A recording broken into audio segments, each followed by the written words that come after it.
You have to get your people up to speed.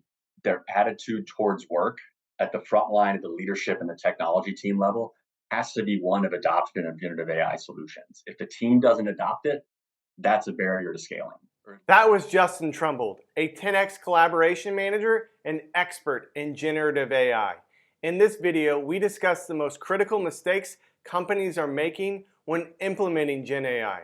And you don't want to miss his recommendations at the end. He shares some fantastic insights. Now let's jump in. There are a lot of companies out there right now that are implementing AI. In your opinion, what do you think is the biggest mistake that some of those companies are making? One of the main ones that we see is that organizations often will get very excited about either the potential of AI or the hypothetical potential of AI. So you get a lot of energy, and we see organizations going headfirst into developing solutions and trying to develop as advanced or sophisticated solutions they have. But what they forget about is that they don't consider what the appropriate strategic and governance guardrails that are in place. And I think the question of why that becomes important is that without that structure into place, and I think we'll dig into a couple of these points here, you run a lot of ethical risks, safety risks, responsible AI risks. There's also a large efficacy risk, particularly when you start getting into scaling solutions. And so not having both those processes in place and the underlying technology, and then linking them back to your strategic objectives, what you end up doing is we see companies spinning their wheels on either just getting solutions that aren't the right fit, or perhaps setting themselves up to have non-differentiated solutions. So I think that idea of charging headfirst too fast is a really common mistake that we see companies make. If you're an organization, how do you spot or how do you see that you're making that mistake? I would say there isn't necessarily a warning sign so much, but if you see people coming with solutions and they're, let's say, testing them within their own groups, and then they're wanting to see them scale across, let's say, their larger business unit in different regions.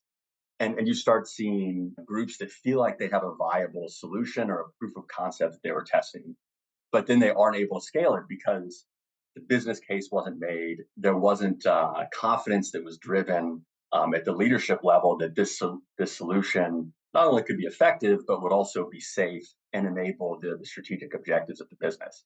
So that interplay of excitement and disappointment is something that's not uncommon to see there. I would say the other point is if you start hearing rumblings around the organization of people being concerned that there are safety risks, or people expressing concern that within their own team everyone's kind of going their own way and nobody really knows who's in charge to make decisions or who's in charge to make sure that solutions fit the strategic objectives. So oftentimes there'll be frustration through leaders, let's say at like the VP level, where their teams will be working hard to try to think of where they should be, but nobody really quite knows what the next steps are.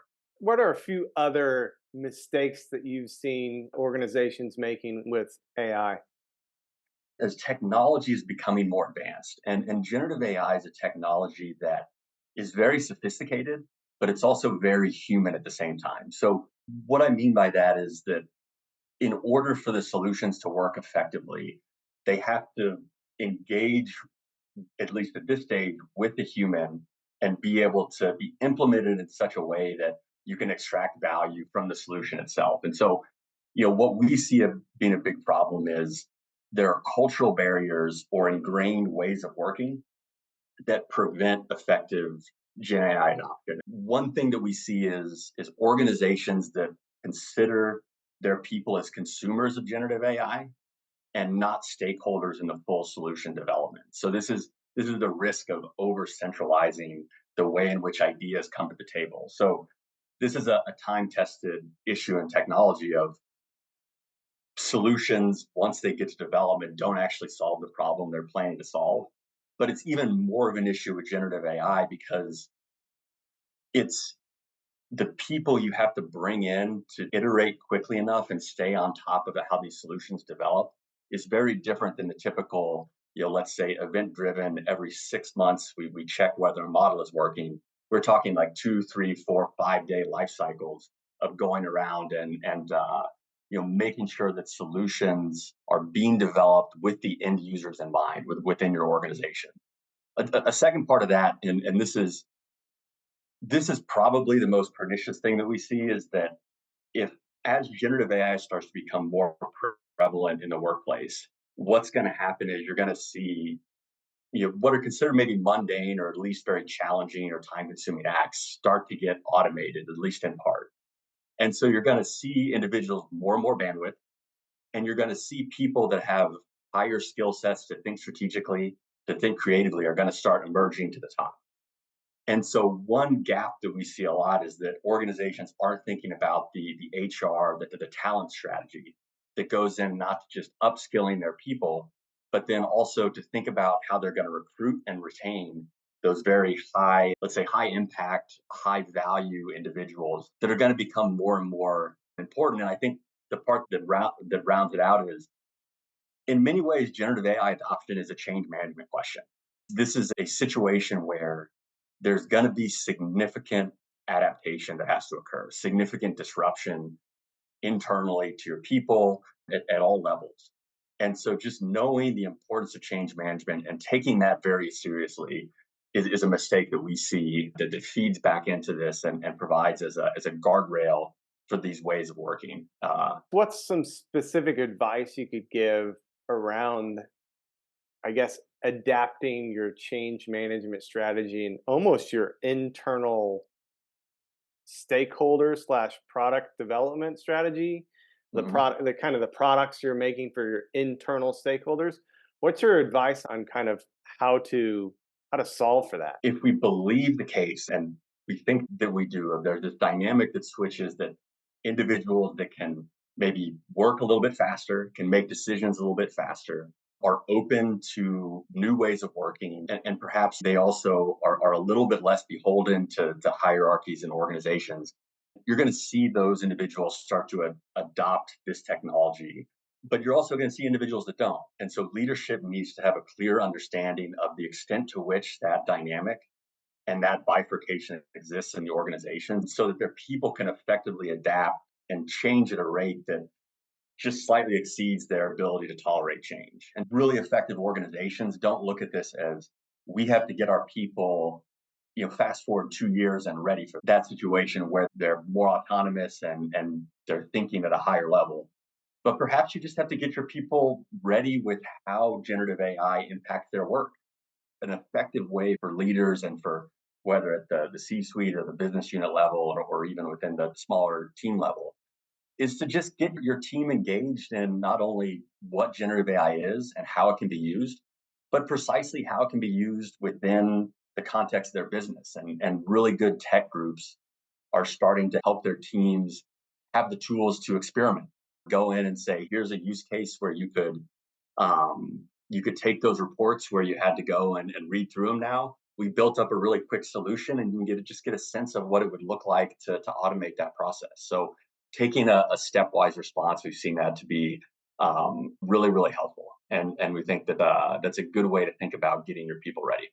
Continuing on this kind of mistakes theme, because I think it's important for organizations to understand there are people that are ahead of them, right? And they're making these mistakes and we're kind of reporting back on, don't do what I did. What's another mistake that you see organizations make? I want to keep one more internal, and then I think there's one that's a little bit more external facing. But this internal mistake, in terms of making the assumption, as we talked about before, is that having a proof of concept is sufficient enough to drive enterprise value. You have to have proof of concepts of these generative AI solutions. They have to fit your level of risk tolerance. They have to fit your level of how you see value being created and what challenges are unique to your own business. But these also have to be scalable to be implemented across the enterprise. Otherwise, you're going to start running into somewhat of a challenge of chasing your tail in terms of looking for a solution, incurring costs, feeling like you're not able to scale, and then just repeating that process over and over again. Your people are going to get disillusioned. Your board or investors, or whomever is keeping an eye on the house from a financial standpoint, they're going to get disillusioned. Leadership in the organization is going to see a lot of these exciting use cases that don't amount to anything. And so it's really going to put you behind the eight ball in terms of developing as an organization and driving value. Do you figure that out by failing fast? How do you kind of determine or pinpoint whether or not what you're potentially going to build is going to be scalable enterprise wide? There are non-negotiables, and some are industry specific, and some are just Gen AI specific. And I think without getting into every one of those non-negotiables, just use an example. In banking, you have very real regulatory hurdles that you have to be aware of. And so some organizations in those areas are considering we're not even going to touch anything that requires us to get regulatory approval. It's going to be internally faced. It's going to be internally faced without customer data. And so they know that once they get to that point, they're not worried about being non-compliant or breaking some regulation or violating some regulation.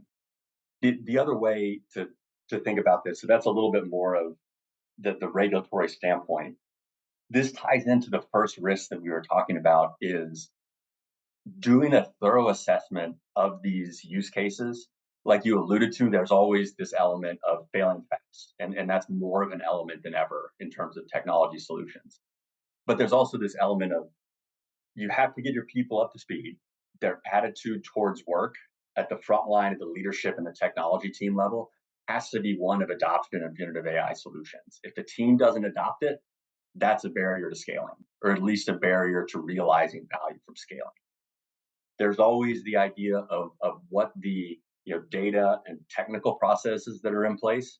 The most remarkable point here is there's a common misconception that we see is that generative AI solves the data issue, that you can just throw everything you have in there and it's going to be able to spit out a result, but it doesn't.